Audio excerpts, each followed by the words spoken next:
and the pandemic. One commentator says the president will also be acutely aware of this year's local elections and the ANC's next national elective conference, which takes place in 2022. More now on the build-up as I bring in Dr. Jantjie Xaba from the sociology department at Stellenbosch University, who, along with all South Africans, I guess, is going to be watching this very, very closely. Doctor, good afternoon to you and welcome.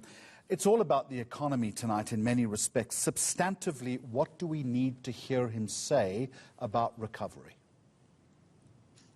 Good afternoon, Jeremy, and good afternoon to your viewers. I think, like many South Africans, I'm going to echo what many have said. I think the country is now waiting for the president to provide a much more clearer kind of perspective around how to take the country out of this economic difficulties that we found ourselves in, especially around the issues of unemployment that we've seen soaring since the introduction of the lockdown.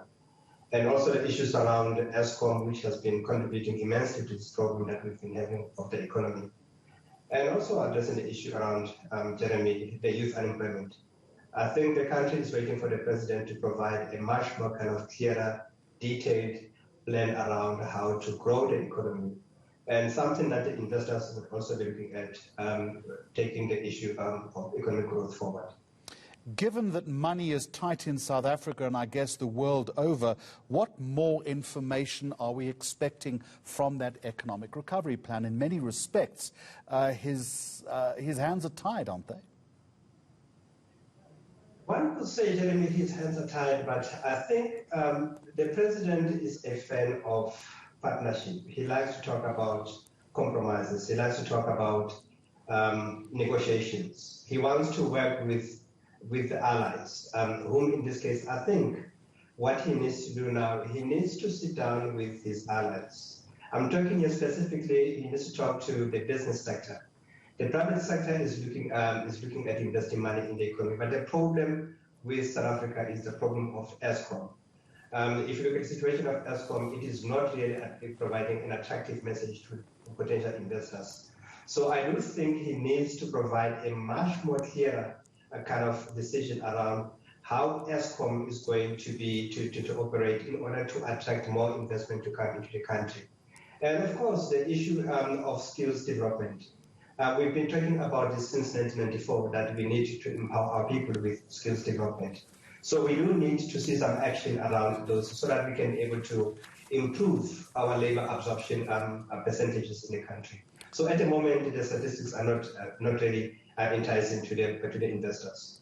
Dr. Xaba, final question. I understand exactly what you're saying, but have we not reached a point now where we need more decisive action and less consensus, as you've outlined?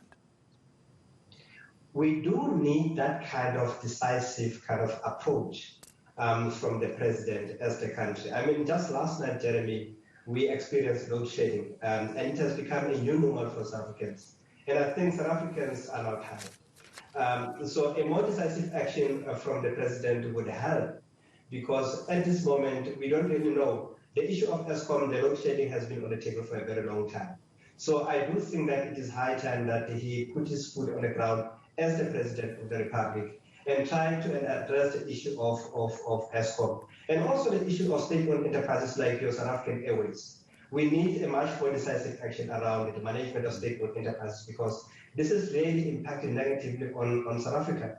And it is sad to say that the people that are actually absorbing these negative consequences of this lack of decisiveness are unfortunately the poor who are living in poor communities in South Africa.